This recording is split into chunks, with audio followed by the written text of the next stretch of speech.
I remember Speaker Pelosi at one point said, "You don't have to understand it, there'll be time for that later." Well, they seem to believe that people would come to love it. But the further we go, the worse it gets.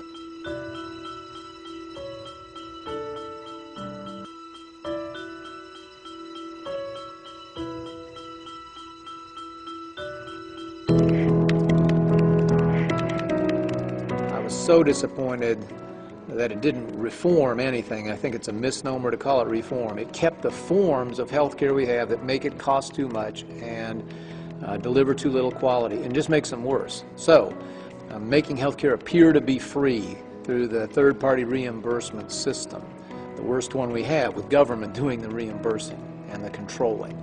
So when you got a supplier who gets paid more by doing more, and a customer who feels no particular expense from more being done, you got a formula for overconsumption and overspending. And behind all this, you've got this legal malpractice industry, which has built enormous excess through defensive medicine. Ask anybody in healthcare, ask any physician in America, there isn't any question. It's a very large factor, and we should be acting to take it out. So all those things are perpetuated or even magnified now as you're going to subsidize tens of millions of more people into this failed system. We created a program called the Healthy Indiana Plan for low-income, uninsured people. It amounts to HSAs for poor people. We called it the Power Account. It's an acronym I thought up in the shower one morning. Only place I get good ideas. So Personal Wellness and Responsibility Account. And what we're finding out is that, first of all, low-income people are just as capable as anybody else of making wise decisions when it's their own money that they're spending. And they're also they're acting more like good consumers. They're visiting emergency rooms less, they're using more generic drugs, they're asking for second opinions, and some real money starting to accumulate in their accounts.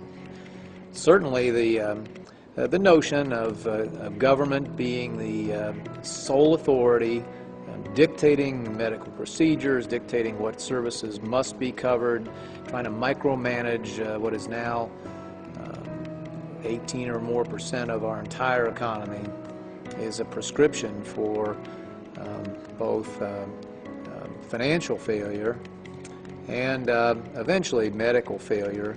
Those systems that apparently some people in the administration admire so much are under incredible pressure. People are fleeing the systems for private care, or augmenting it with private insurance, I should say. You know, people in America, I don't think, will sit placidly by while loved ones suffer or perish in the queue, as they say in Europe. So if you set out to model your healthcare system after someone else's, I think they picked the wrong prototype. There's obviously real sentiment in the country for repealing this bill, for the colossal mistake that it was, and replacing it, I would hope, with a new a set of changes that trust the American people and empower them to make more of their own health care choices. The administration believed, I guess, that if they just jammed this thing through, I remember Speaker Pelosi at one point said, "You don't have to understand it, there'll be time for that later." Well, they seem to believe that people would come to love it. But the further we go, the worse it gets, the worse it looks. We learn more and more about more cost, about more loss of choice, about higher, not lower premium. My successors are likely to have a very large problem on their hands if nothing changes.